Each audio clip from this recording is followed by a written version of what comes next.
তার মানে দাঁড়াচ্ছে তুমি যখন আমার 30,000 টাকার চাকরির অফার ছেড়ে চলে যাচ্ছ, মানে করতে চাচ্ছ না, এটার মানে দাঁড়াচ্ছে তুমি একা থাকলেও তুমি বাপের টাকায় খুব আরামাইশেই চলো, তাই না?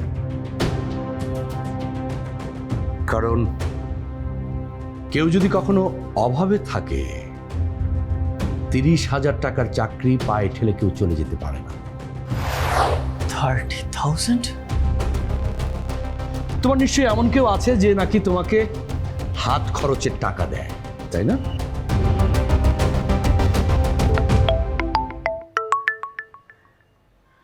ফোনটা ধরো, কেটে দিও না। দেখা গেল যে তোমাকে হাত খরচের টাকা দেয়, সেই তোমাকে ফোনটা করেছে। আর যদি না ধরো, রাগ করে হাত খরচের টাকা দেওয়াটা বন্ধ করে দিতে পারে। ধর ধর ধর। হ্যাঁ,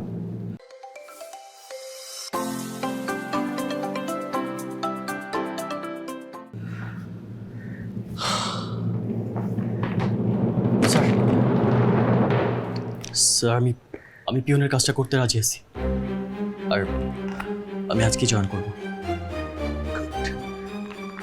ভেরি গুড বয়।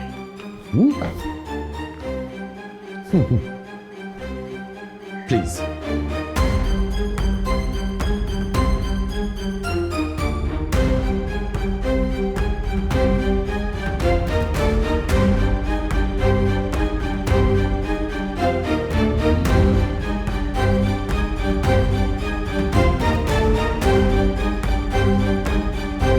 শাফায়েত,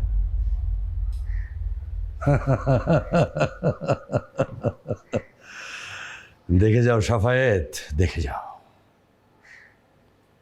তুমি যে অপমানটা একদিন আমাকে করেছিলে, সেটার প্রতিশোধটা আমি সুদে আসলে নেব। তোমার ছেলে ওই ফার্মের মুরগিটাকে দিয়ে আমি প্রতিদিন আমার এই জুতো মোছাবো। একটা একটা করে তোমার সেই অপমানের প্রতিশোধ আমি নেব। শাফায়েত,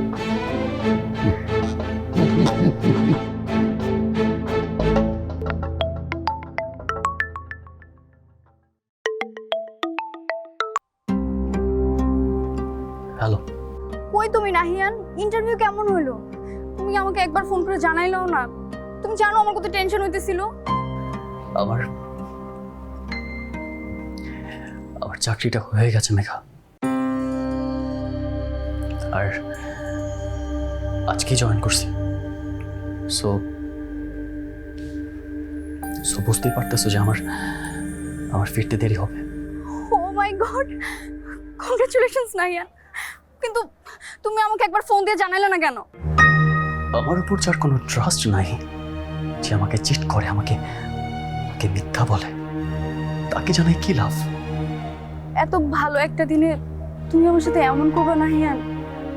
আমি তো তোমাকে সরি বলছি। রাখতেছি মেঘা, আমার কাজ আছে।